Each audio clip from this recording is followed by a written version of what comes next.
আজকের ভিডিওতে আমরা আলোচনা করব পিউরপেরিয়াম বা প্রসবোত্তর সময়কাল সম্পর্কে এবং এই সময়ে নারীর প্রজনন অঙ্গগুলোর শারীরবৃত্তীয় পরিবর্তন কিভাবে ঘটে। চলুন শুরু করি। পিউরপেরিয়াম কি? পিউরপেরিয়াম হল সন্তান জন্মের পরের সেই সময়কাল যখন নারীর শরীরের সমস্ত টিস্যু ধীরে ধীরে গর্ভাবস্থার আগের অবস্থায় ফিরে যায়, অর্থাৎ গঠনগত ও শারীরবৃত্তীয়ভাবে স্বাভাবিক হয়। এই সময়ে যে প্রক্রিয়ার মাধ্যমে জরায়ু ও অন্যান্য জনন অঙ্গ আগের অবস্থায় ফিরে আসে তাকে বলা হয় ইনভলিউশন। পিউরপেরিয়ামে প্রজনন অঙ্গের শারীরবৃত্তীয় পরিবর্তন। এখন আমরা একে একে পরিবর্তনগুলো জানব। 1. জরায়ুর পেশি বা মাসল। এই সময়ে জরায়ুর পেশিতন্তুর সংখ্যা একই থাকে, কিন্তু প্রতিটি পেশি কোষের আকার ছোট হয়ে যায়। গর্ভাবস্থার হরমোন ইস্ট্রোজেন ও প্রোজেস্টেরন কমে যাওয়ায় জরায়ুতে কোলাজিনেজ ও প্রোটিওলাইটিক এনজাইমের কার্যকারিতা বেড়ে যায়, ফলে জরায়ু সংকুচিত হতে শুরু করে। 2.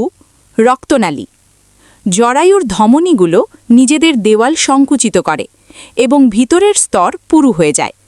এরপর সেখানে থ্রম্বোসিস হয়। নতুন রক্তনালী ধীরে ধীরে এই থ্রম্বাইয়ের ভেতরে গজায়। পুরনো টিস্যুতে হাইলিন ডিজেনারেশন ঘটে এবং সেগুলো ম্যাক্রোফেজ দ্বারা অপসারিত হয়। 3. এন্ডোমেট্রিয়াম বা জরায়ুর আস্তরণ। এখন আসি এন্ডোমেট্রিয়াম রিজেনারেশনে। 1. প্রসবের 10 দিনের মধ্যে এপিথেলিয়াম পুনর্গঠিত সম্পন্ন হয়। 2. 16 দিনের মধ্যে পুরো এন্ডোমেট্রিয়াম প্রায় স্বাভাবিক হয়, আর 6 সপ্তাহের মধ্যে প্ল্যাসেন্টার জায়গার এন্ডোমেট্রিয়াম সম্পূর্ণ ঠিক হয়ে যায়। Placental site involution. 1. প্ল্যাসেন্টার স্থান সম্পূর্ণভাবে স্বাভাবিক হতে প্রায় 6 সপ্তাহ সময় লাগে।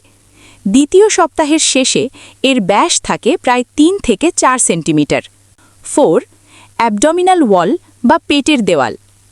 এই সময়ে পেটের দেওয়াল নরম ও ঢিলে থাকে। স্বাভাবিক অবস্থায় ফিরতে এগুলোর কয়েক সপ্তাহ সময় লাগে। 5. ভাজাইনা বা যোনি। যোনি সম্পূর্ণ স্বাভাবিক হতে প্রায় 4 থেকে 8 সপ্তাহ সময় নেয়। যোনিজ টোন কিছুটা ফিরে এলেও এটি আর কখনোই পুরোপুরি আগের ভার্জিন অবস্থায় ফিরে যায় না। তৃতীয় সপ্তাহে রোগে আংশিকভাবে আবার দেখা যায়। লোকিয়া কি? লোকিয়া হল প্রসবের পর যোনি দিয়ে বের হওয়া নিঃসরণ।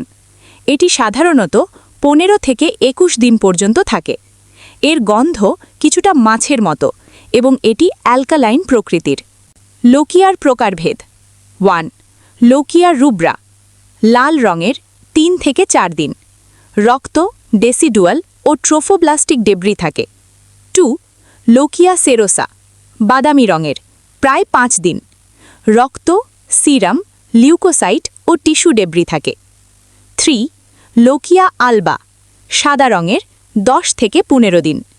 পুরনো leucocyte, epithelial cell, mucus, serum ও ব্যাকটেরিয়া থাকে।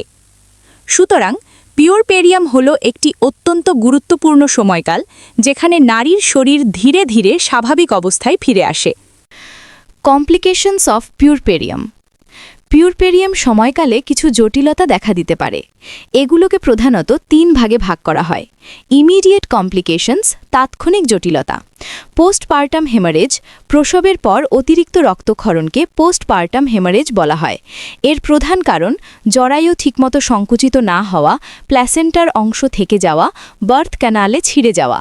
ইনফেকশন, প্রসবের পরে বিভিন্ন ধরনের সংক্রমণ হতে পারে, যেমন এন্ডোমেট্রাইটিস, ইউরিনারি ট্র্যাক্ট ইনফেকশন, অপারেশনের ক্ষতের সংক্রমণ। হাইপারটেনশন, প্রসবের পরেও উচ্চ রক্তচাপ বা প্রি এক্ল্যাম্পসিয়া দেখা দিতে পারে অথবা আগের সমস্যাটি আরও বেড়ে যেতে পারে। থ্রম্বোএম্বলিজম, গর্ভাবস্থায় রক্ত জমাট বাঁধার প্রবণতা বেশি থাকায় deep vein thrombosis, pulmonary embolism হতে পারে। ডিলেড কমপ্লিকেশনস, দেরিতে হওয়া জটিলতা। পোস্টপার্টাম ডিপ্রেশন, এটি একটি মানসিক সমস্যা যা নতুন মায়েদের মধ্যে দেখা যায়। এর কারণ হতে পারে হরমোনের পরিবর্তন, ঘুমের অভাব, মানসিক চাপ। অ্যানিমিয়া, প্রসবের সময় বেশি রক্তক্ষরণ হলে আয়রন ডেফিসিয়েন্সি অ্যানিমিয়া হতে পারে। ইউরিনারি ইনকন্টিনেন্স, পেলভিক মাসল দুর্বল হয়ে গেলে মূত্র ধরে রাখতে সমস্যা হয়। ব্রেস্ট ফিডিং ডিফিকাল্টিজ, স্তন্যপান করানোর সময় নিপল পেইন, ব্রেস্ট এনগর্জমেন্ট, দুধ কম হওয়া এই সমস্যাগুলি দেখা দিতে পারে।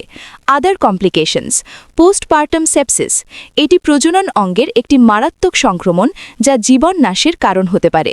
পোস্টপার্টাম কার্ডিওমায়োপ্যাথি, এটি একটি বিরল অবস্থা যেখানে হৃৎপিণ্ডের পেশি দুর্বল হয়ে যায়। পোস্টপার্টাম থাইরয়েডাইটিস, থাইরয়েড গ্রন্থির প্রদাহের কারণে হাইপোথাইরয়েডিজম, হাইপারথাইরয়েডিজম হতে পারে।